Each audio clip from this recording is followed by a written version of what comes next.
This training video will show you how to manage your rental transponders with SpeedNet Race Management software.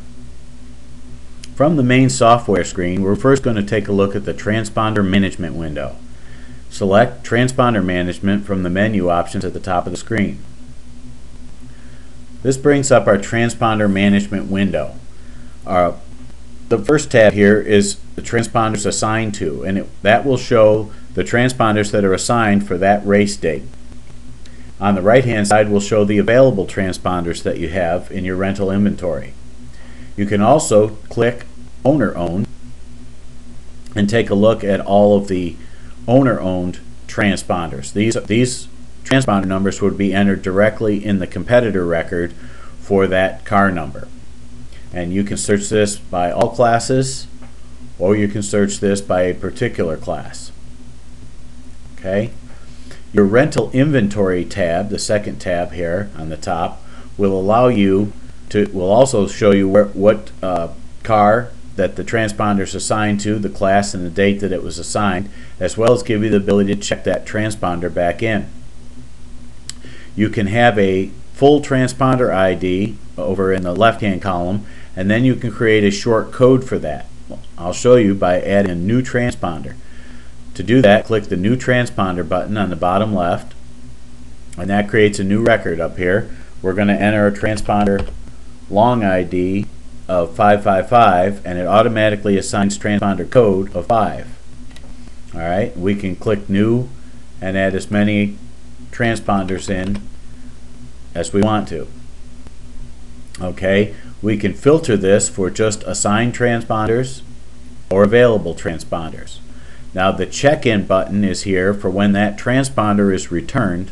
You can click the check-in button. So for right now, let's go to the Entrance tab, and we're going to select a class, and we're going to check the checkbox for Enter Rental Transponder with Car. Now when we enter the car in, it's going to pop a window prompting us for the transponder number. We can either enter the long transponder code or the short code. Well, we're going to go ahead and enter the short code over here, and that's going to put the car in the race, and a checkbox, a red check in the box under transponder, so we know that that car has a transponder assigned to it. We'll go ahead and enter a few cars in here. Again, all you have to do is enter the short code.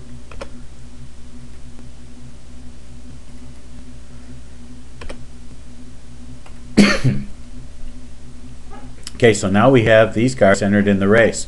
If we go back to our transponder management screen and we select stock car class, we can now see that that assignment is where these transponders are. So we can instantly tell where the rental transponders are. And we can also tell how many that we have available and which numbers of transponders are available. If we click the rental inventory tab, you'll see that based on our rental inventory, here's the drivers that have transponders. When the driver hands that transponder back in, we click the check-in button. Will prompt us to, are you sure you want to check that transponder in? And we click yes, and that automatically checks that transponder in so that we know that it's been returned. So this is an easy way of taking a look at what transponders are assigned and what transponders are available and who has them. There's also a print inventory button down here that you can click and print the inventory of your transponders and where they're at. And that's how to manage your transponder numbers with the SpeedNet Race Management software.